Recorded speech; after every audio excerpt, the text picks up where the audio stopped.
السلام عليكم ورحمة الله. أهلا بيكم في يوم جديد وفيديو جديد. يا رب كلكم تكونوا بألف خير. فيديو النهاردة أول استعدادات شهر رمضان الكريم، إن شاء الله هشارك معاكم بمشتريات عملية وبسيطة وكمان سعرها على قد الإيد. بس قبل ما نبدأ الفيديو حابة أقول لكل الأمارات اللي فتحوا الفيديو بتاعي، لو انتي أول مرة بتشوفي قناتي لأول مرة وعجبك الفيديو، أتمنى منك إنك تنوريني بالاشتراك في القناة وتفعلي الجرس على الكل علشان يوصلك كل فيديو جديد أنا بقدمه. يلا بينا نشوف انا جبت ايه، وهقول لكم كمان تفاصيل كل حاجه انا جبتها. وانا لما بجيب اي مشتريات بشوف الحاجات اللي انا محتاجاها جدا في المطبخ، اللي انا ما عنديش منها في المطبخ وبجيب منها. اول حاجه جبتها وهي كانت البولات القمر دي. انا جبت 5 بولات، الواحده منهم كانت ب20، بس هما نوعهم ميلامين، يعني مش صيني ومش ازاز، بس ما شاء الله هي خفيفه وفي نفس الوقت متينه وتنفع جدا جدا للاستعمال اليومي. بس هي كانت رسوماتها مختلفه، يعني ال5 الرسومات بتاعتهم مش زي بعض. الرسومات بتاعتهم انا بوريها لكم واحده واحده. زي ما حضراتكم شايفين هي عليها ورود كده من جوه في البولة من تحت، بس من بره هي ساده خالص ما فيهاش اي حاجه، بس هي كده الرسمه بتاعتها. وعلى فكره هي ما شاء الله حجمها كبير، يعني بتشيل زي سلطانيه الشوربه كده اللي بتبقى في الطقم الصيني الكبيره. هي نفس الحجم. ما شاء الله حجمها حلو جدا، بتنفع على حاجات كتير وعمليه جدا، وزي ما قلت لكم بتستحمل الاستخدام اليومي. عجبتني جدا بصراحة، ورسمتها لقيتها حلوة وشيك. جبت هم كلهم نفس اللون، بس الرسمة اللي من جوه بتكون مختلفة زي ما حضراتكم شايفين. ودي كانت اول حاجة انا جبتها. الحاجة التانية بقى وهي كانت اطباق. انا كنت عايزة اجيب اطباق حجمها متوسط كده. فبصراحة لقيت الاطباق اللي هي على شكل اللي هي لونها خشبي شوية، بس هي من بره، يعني انا هوريكم دلوقتي. هي من بره لونها ابيض، لكن من جوه الطبق نفسه آه، لونه خشبي، يعني عاطي على خشبي كده. برضو نوعها ميلامين. كان الطبق الواحد عامل 23.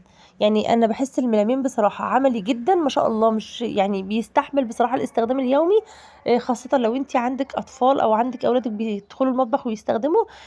يعني هو بيستحمل شوية عن الازاز وعن الصيني فهو عملي بصراحة في الاستخدام اليومي. جبت ال3 دول، كان الواحد كان عامل 23.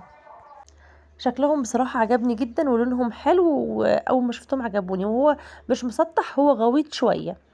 جبت منهم ال3. جبت كمان اطباق تانية شكل تاني بس اكبر في الحجم. يعني شايفين الفرق في الحجم؟ يا رب يكون واضح بالنسبة لكم.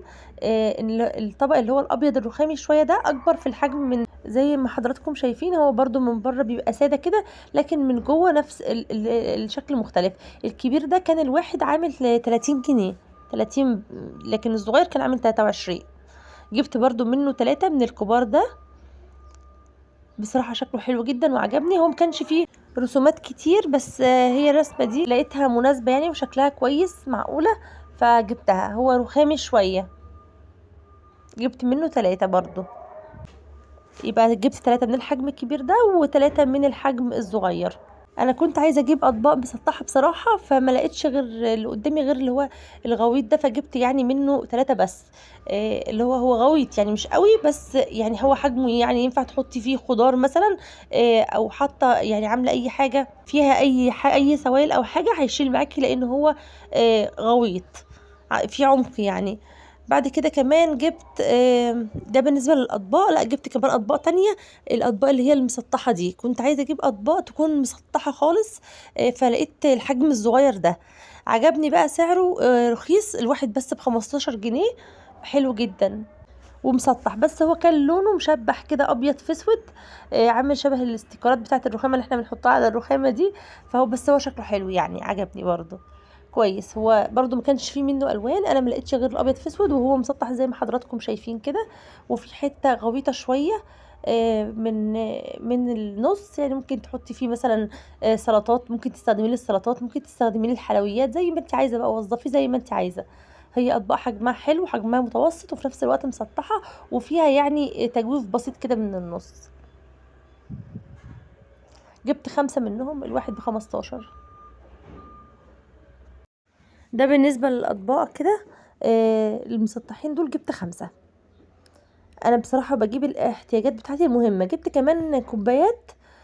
جبت 6 من الكوبايات دي، كانوا عاملين 60 جنيه. انا ما جبتش رسمه رمضان، انا بحب اجيب اي رسمه تكون شكلها حلو، يعني مش شرط مش مرتبطه برمضان. المهم ان هي تكون رسمه كويسه، وشوبات تنفع للعصاير في رمضان، تنفع لاستخدام اي حاجه، ميه، عصاير، اي حاجه. جبت كمان ده بالنسبه للكوبايات، جبت 6 منهم، هما 3 و3. جبت كمان المضرب السيليكون ده. المضرب السيليكون ده كان عامل حوالي 25 جنيه، بس هو انا كان عندي واحد قبل كده وباظ مني. فهو بصراحة للأمانة هو بيعوز الاستخدام الخفيف، فانا جايباه مخصوص عشان الاسلاك بتاعته دي. القديم بتاعي كان لقيت سلكين كده طلعوا بعد، لان أنا كنت بستهلكه يعني، بصراحة كنت بهلكه معايا في المطبخ. لكن انا رأيي ان السيليكون ده على قد ما هو حلو جدا في الاستخدام وجميل جدا ومريح جدا، على قد ما هو عايز استخدام خفيف، لا عشان ما يبص منك بسرعه، يعني ما تهلكيهوش. المعدن بيبقى احسن من السيليكون بالنسبه لي بصراحه، بس انا لقيت ده سعره كويس وعلى قد الايد، فجبته. عشان يعني انا جايباه مخصوص عشان الكيك مثلا، مش جايباه مثلا ارب مثلا بيه بشاميل او حاجه، لا خالص. ف فده كان عامل 25. جبت كمان برضو مشابك، جبت الكيسة دي كانت عاملة 15 جنيه. ودي المشابك بتاعتها بحبها جدا، هي صغيرة شوية كده بس حلوة، نوعها حلو ومش بتصدي وكمان مش بتتكسر، فهي ما شاء الله نوعها كويس. جبت منها كيسين، كان الكيس الواحد عامل 15. هي عملية حلوة جدا بصراحة. يعني للي ما جربهاش فهي حلوة، هي حجمها صغير بس حلوة فعلا، والخشب بتاعها كويس مش بيصدي. الحاجة كمان اللي جبتها بعد كده، وهي كانت الجوانتي السيليكون ده بتاع المواعين. طبعا احنا في الشتاء بايدينا طبعا بتبقى حاجة صعبة جدا في غسيل المواعين في الشتاء، لان الايد بتنشف بسرعة جدا. فبجيب جبت جوانتي السيليكون ده، كان عامل 40 45 حاجة كده، بصراحة مش فاكرة قوي، بس هو في الحدود دي يعني. كان هو ما شاء الله كبير، حجمه حلو وكبير، يعني لما تلبسيه هتلاقيه وصل معاكي لحد الكوع، من الايد لحد الكوع، فحلو جدا يعني، هو طويل مش قصير خالص، وليه استك كده من الاخر، وسيليكون، هو مش مبطن من جوه باي حاجه، بس حلو خالص. عايزه تحافظي عليه خلي بالك وانتي بتستخدميه، وانتي بتغسلي الشوك والسكاكين، خلي بالك عشان ما يتخرمش منك، لان هو لو اتخرم خلاص الميه دخلت جواه، خلاص كده يبقى باظ. لكن هو نوعه حلو جدا. جبت كمان بعد كده معالق صغيرة، لان دايما بحب اجيب معالق صغيرة على رمضان، مش عارفة المعالق الصغيرة عندي دايما بيبقى فيها عجز، مش عارفة ليه. جبت 6 بس من المعالق الصغيرة دي، هي حجمها صغير بس رسمتها حلوة. يمكن جبت 6 بس منهم، والستة كانوا ب25. هي خفيفة مش تقيلة وصغيرة كده، يعني تنفع للشاي، اقلب بيها الشاي او حاجة، او تنفع كمان للخشاف او حاجة، فهي حلوة وعملية بصراحة. بس هي صغيرة من حجم، هي صغيرة وخفيفة. بس كده، هي دي كانت مشترياتي النهارده اللي انا حبيت ان انا اشاركها معاكم. وعايزه اقول لكم قبل ما اختم الفيديو، مش شرط ابدا ان احنا نصرف كتير علشان نفرح برمضان. ممكن او من حاجات بسيطه، لو تغيير بسيط خالص، لو جبتي حتى بوله جديده تعملي فيها حاجات حلوه عشان خاطر رمضان، هتفرحي بيها وتبقي جددتي في المطبخ. لو طقم كوبايات او حتى طقم من المعالق تجددي بيه سفرتك، هيفرق جدا في سفرتك على رمضان. دي بس كانت مشترياتي الرمضانيه اللي على قد الايد جدا.